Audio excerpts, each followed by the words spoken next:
Dan sesungguhnya, kan, sesungguh-sungguhnya kami akan menolong orang yang beriman. Allah menolong orang yang beriman dengan sifat keimanannya.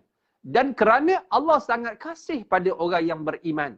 Wa kana bil mu'minina rahimah. Dan Allah kepada orang yang beriman, Allah sangat kasih. Allah sangat sayang.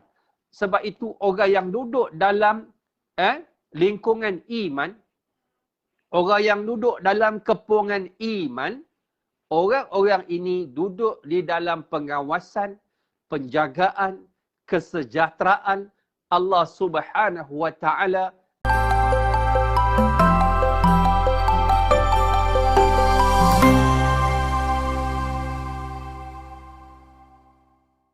Nak hirup oksigen tak boleh. Kita nak kencing berak tak boleh. Dengan sebab rahmat Allah, kita ni dipilih untuk menjadi manusia yang beriman kepadanya. Di atas nikmat-nikmat yang cukup banyak, Allah beri nikmat yang terbesar, iaitu nikmat iman. Dengan sebab imanlah kita diangkat oleh Allah dan kita duduk dalam penguasaan dan jaminan. Wa kana haqqan alaina nasrul mu'minin. Dan sesungguhnya, sesungguh-sungguhnya kami akan menolong orang yang beriman. Allah menolong orang yang beriman dengan sifat keimanannya. Dan kerana Allah sangat kasih pada orang yang beriman. Wa kana bil mu'minina rahimah. Dan Allah kepada orang yang beriman, Allah sangat kasih. Allah sangat sayang. Sebab itu orang yang duduk dalam lingkungan iman, orang yang duduk dalam kepungan iman, orang-orang ini duduk di dalam pengawasan, penjagaan, kesejahteraan Allah Subhanahu wa taala dunia dan juga akhirat. Dan orang ini orang yang mendapat rahmat Allah. Sebab itu kita ni masuk dalam syurga bukan sebab kerana amalan kita, tetapi dengan sebab rahmat Allah. Dengan sebab rahmat Allah itulah orang yang duduk dalam neraka boleh Allah keluarkan masuk ke dalam syurga. Bukan sebab amalan. Ada orang dia tak ada amalan. Mati masa kecil dalam keadaan tak ada amalan. Dia masuk syurga Allah. Ada orang juga, dia besar. Dia dalam keadaan buat maksiat. Tiba-tiba dia Allah ampunkan dosanya. Dalam keadaan dia juga masuk syurga Allah. Ada orang, dia hidup penuh dengan maksiat. Tiba-tiba Allah berikan petunjuk. Dia menyembah berhala 100 tahun. Hujung daripada hayatnya. Dengan sebab rahmat Allah. Allah berikan padanya. Iaitu petunjuk. Lalu dia duduk di bawah naungan rahmat dan kasih sayang Allah. Dia juga masuk dalam syurga. Dan ada orang dah masuk dalam neraka. Lalu Allah beritahu pada malaikatnya. Wahai malaikat, kamu tengok dalam neraka, ada calon-calon yang boleh bawa masuk syurga, keluarkan. Dengan rahmat dan kasih sayang Allah Subhanahu wa taala. Dalam keadaan pemuda itu ketakutan. Nak dibunuh, nak dipenjara, diburu. Apa yang Allah berikan kepada pemuda tersebut, Allah tidurkan. Bila mana Allah tidurkan mereka, mereka tak perlu fikirlah pasal makan. Mereka tak perlu fikirlah pasal nak tidur katil tak cukup, tilam tak cukup. Tak perlu fikir tentang air tak cukup nak minum. Tak perlu fikir nak lari daripada pemerintah yang zalim.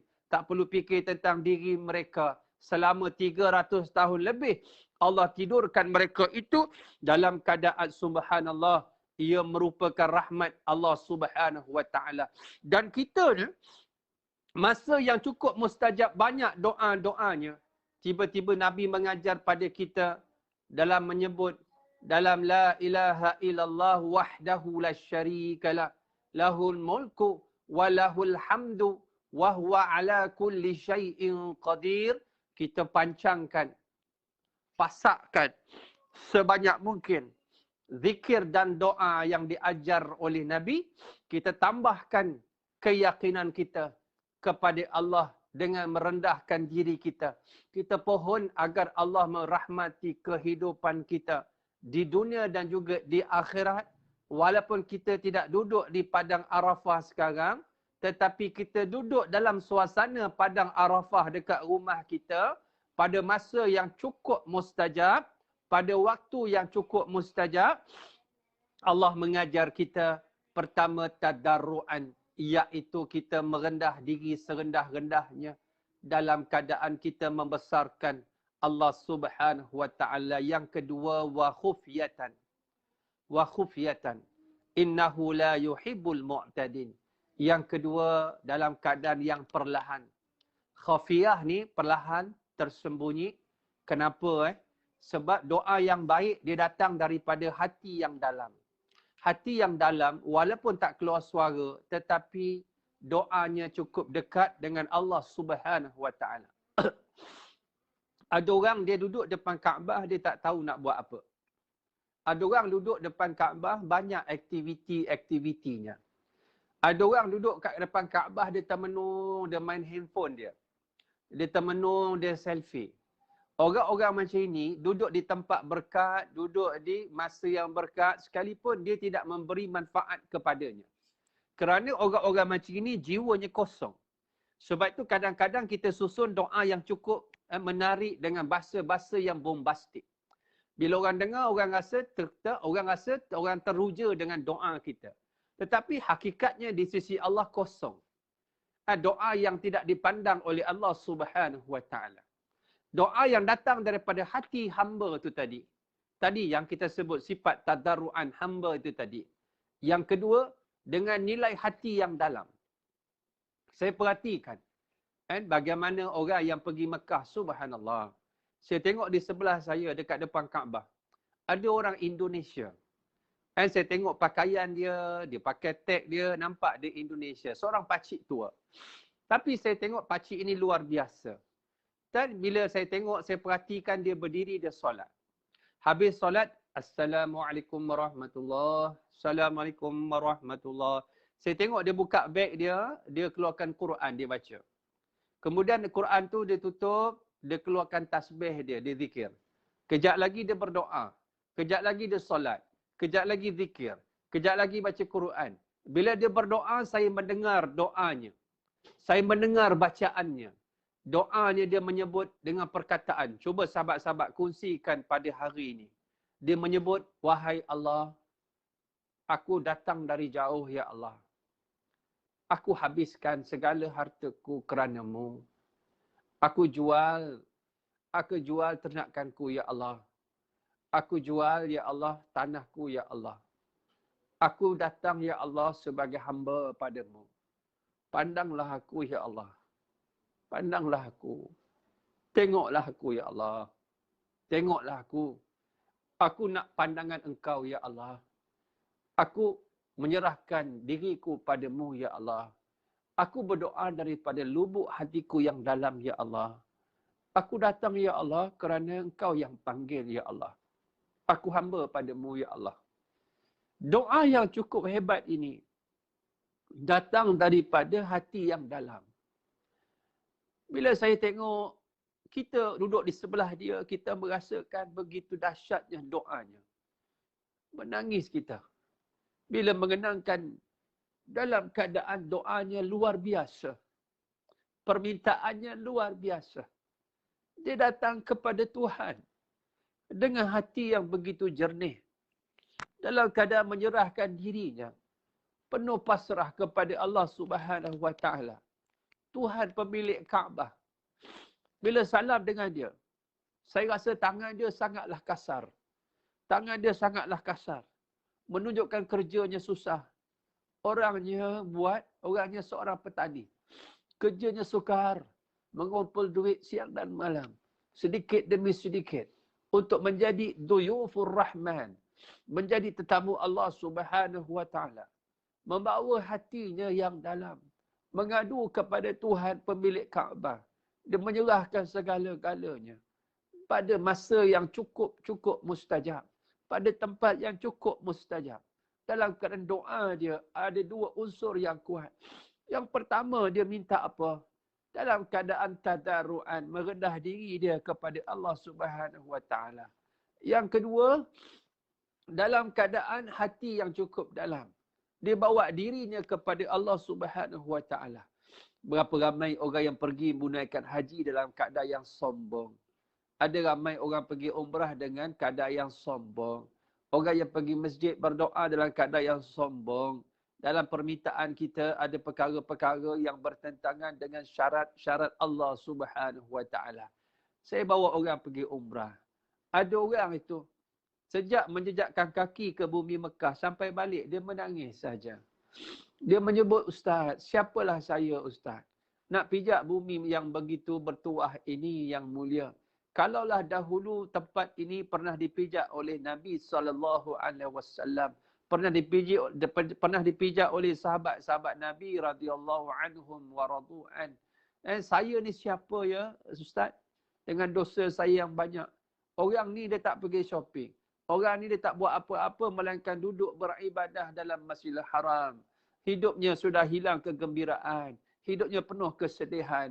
Setiap hari dengan air mata. Nak sebutnya dirinya itu sudah ada sifat hamba sebelum sampai ke Mekah. Dan ketika di Mekah, balik semula ke tanah air. Dia hamba, Abdullah, hamba kepada Allah Subhanahu Wa Taala.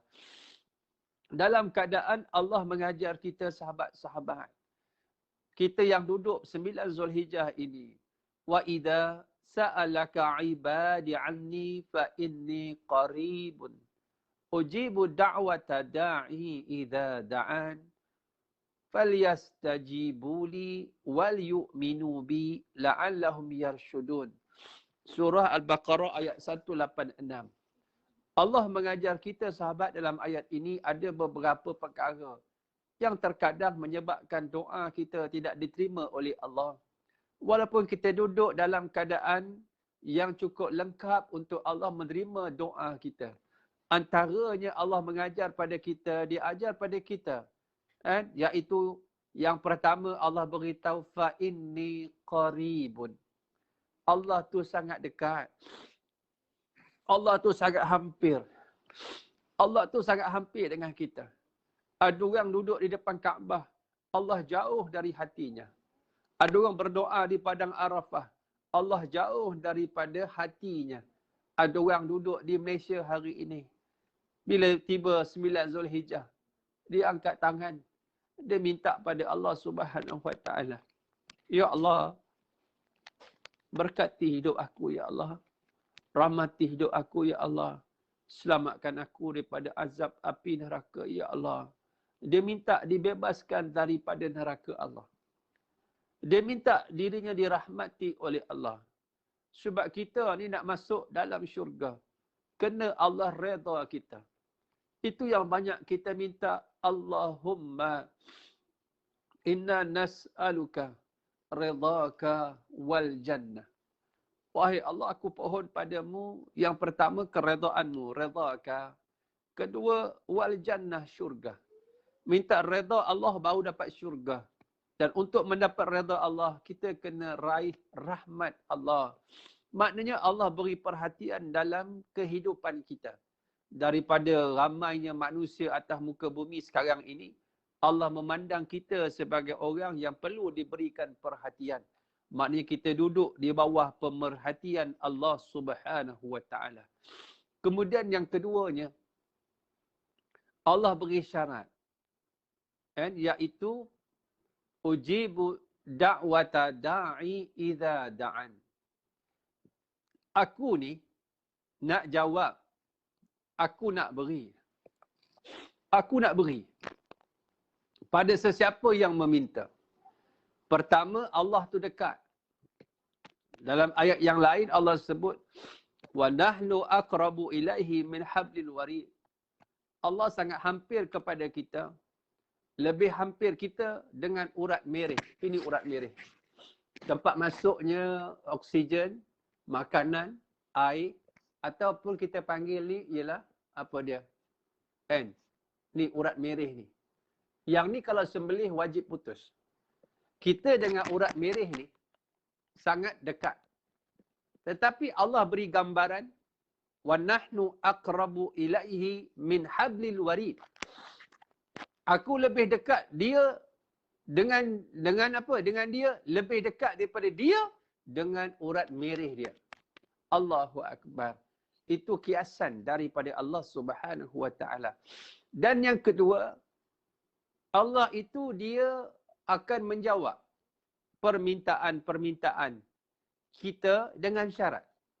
Ujibu da'wata da'i idza da'an. Allah Subhanahu wa taala dia akan menjawab permintaan hamba-hambanya bila hambanya meminta. Yang kedua nak sebut meminta pun dia ada kaedah dia, iaitu menyungguh. Sebab itu bila kita buka doa ini, tangan buka macam ni. Kerana apa? Tangan buka simboliknya pintu langit itu terbuka sekarang. Bila kita minta macam ni, erti kata lain, kita menyungguh. Dan bila minta itu tinggi keadaannya. Nabi SAW dalam peristiwa Badar, Nabi tinggi tangan dia. Dalam riwayat, bila Nabi angkat tinggi tangannya, ridak selendang belakang Nabi ni jatuh. Sebab Nabi mengangkat tinggi tangannya. Dalam satu riwayat, ternampak ketiak Nabi yang putih. Apabila Nabi angkat tangan dia tinggi, dia punya jubah dia melorot dia, nampak ketiak Nabi yang putih. Menyungguhnya Nabi meminta. Dalam keadaan konten doa Nabi pun sangat kuat. Wahai Allah, kalau engkau musnahkan tentera Badar ini, nescaya tidak akan ada lagi orang yang menyembahmu di atas muka bumi. Sedangkan Nabi tahu bahawa Allah Subhanahu wa taala itu dia tidak memerlukan kepada keimanan kita untuk memberi manfaat kepada zatnya yang maha mulia. Tetapi itulah cara Nabi meminta, menyungguh, mengangkat tangan. Digambarkan dalam banyak hadis, Nabi mengangkat tangan bila berdoa. Kadang-kadang kita berdoa dalam keadaan tak menyungguh, dalam keadaan tak suka berdoa. Kalau berdoa pun dengan keadaan yang acuh tak acuh. Dalam keadaan ini tiba-tiba kita kata, mengapa Allah tidak menjawab doa kita? Mengapa Allah tidak menjawab doa kita? Erti kata lain, di situ kita lihat ada syarat-syarat lain. Yang ketiganya dalam ayat ini, Allah menyebut perkataan falyastajibuli. Maka hendaklah dia taat pada aku. Hendaklah dia ikut perintah aku. Maknanya kena ada syarat-syarat Allah Subhanahu wa taala. Jangan makan yang haram, jangan buat maksiat, jangan melakukan perkara yang dimurkai oleh Allah Subhanahu wa taala. Dalam keadaan Allah menerima dengan syarat-syaratnya, doanya. Tadi antara doa yang mana syarat Allah berikan, tadarruan, menghina diri, menghamba diri, tak sombong, tak angkuh. Kita pergi Mekah, kita rasa hebat. Kita duduk hotel mahal dekat. Kita duduk pelekeh, orang duduk kat tepi tandas. Orang India, orang Bangladesh, orang Pakistan. Belum tentu siapa mulia, siapa hina di sisi Allah. Kita dalam keadaan, kita sombong. Kita balik-balik daripada masjid, tengok-tengok Allah makan tak sedap. Kita pun tidak bersyukur. Di sana ada orang yang susah kat Mekah, tak ada makanan. Bila saya edar makanan dekat Mekah, gelandangan ambil makanan. Jatuh nasi tu, pakak-pakak orang lain pijak. Dia pungut nasi tu, orang dah pijak. Duduk belakang tiang, makan 4 orang. Allahu Akbar. Kita kadang-kadang, bila balik dalam keadaan kita tak bersyukur. Kita rasa hebat, kita pergi dengan pakej mahal buat haji. Satu pakej 300,000. Kita pun pergi 4 orang 1.2 juta. Kita rasa hebat, pakej kita mahal. Kita tidak rasa diri kita itu hamba pada Allah ada sombong. Wa na'udzubillahi min dzalik. Syarat-syarat Allah Subhanahu wa taala. Yang keempat, Allah kata wal yu'minu bi.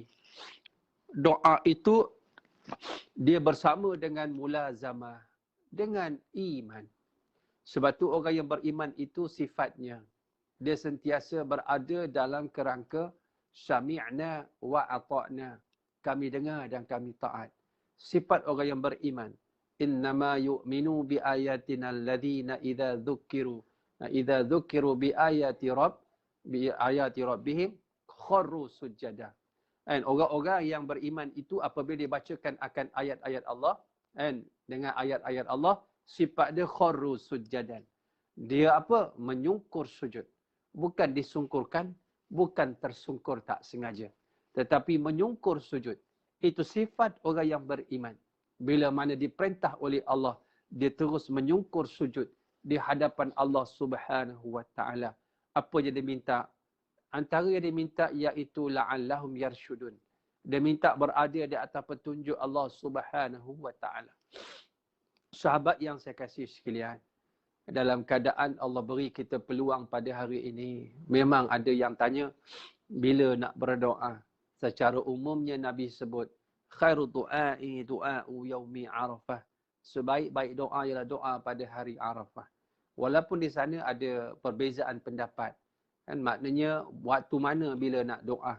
Maka secara umumnya doa di mana-mana pun hari ini mustajab. Doa masa mana pun mustajab. Yang penting tanya diri kita. Ketika 9 Zulhijjah hari ini, apa yang kita buat? Di mana kita? Apa yang kita minta kepada Allah Subhanahu wa ta'ala? Apa yang kita minta pada Allah Subhanahu wa ta'ala? Dan sebab itu pada hari ini yang sangat penting bagi kita, tak lain tak bukan, kita kumpulkan anak beranak kita.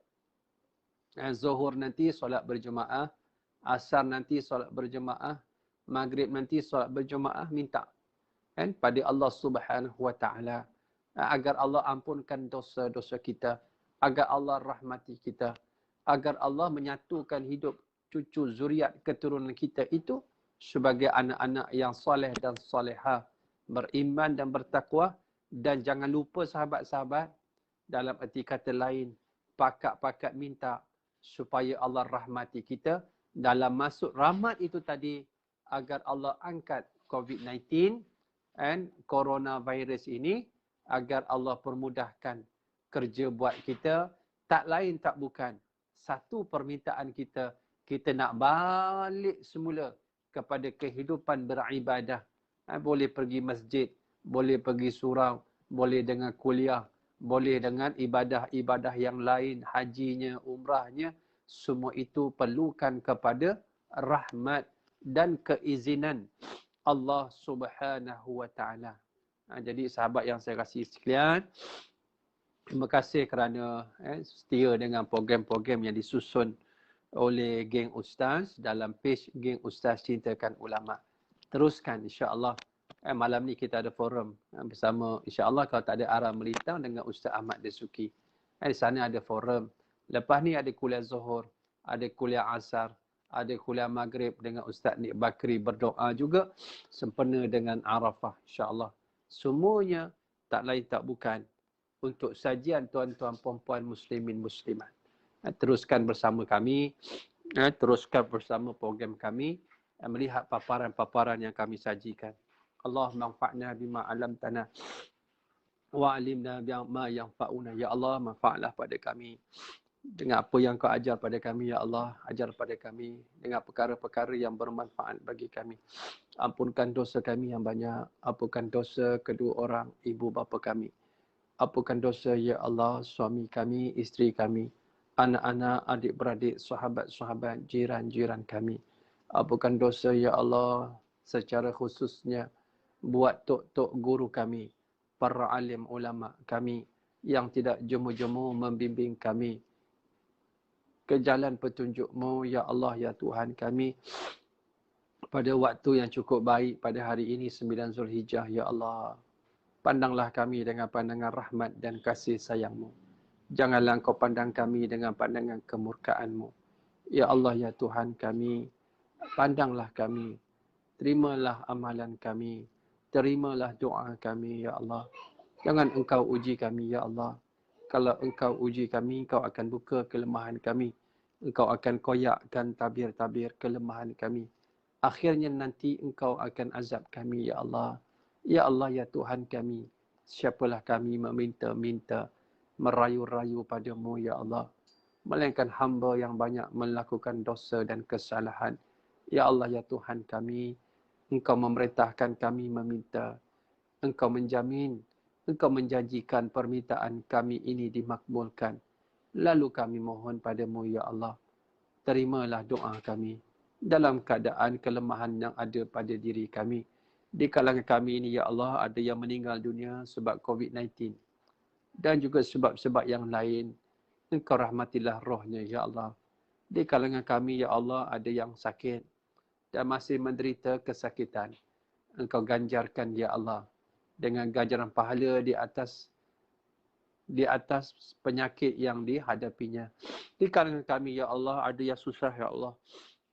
Ada yang kekurangan kesempitan hidup, kekurangan makanan. Engkau berikan pada mereka jalan-jalan, Ya Allah, supaya dibukakan bagi mereka jalan-jalan, menjadi mudah kehidupan mereka. Ya Allah, ya Tuhan kami, di kalangan kami ada yang berhajat, Ya Allah, dengan 1001 macam hajat, Ya Allah. Engkau perkenankan hajat-hajat mereka. Rabbana taqabbal minna innaka antas sami'un alim wa tub alaina ya Allah innaka antat tawwabur rahim.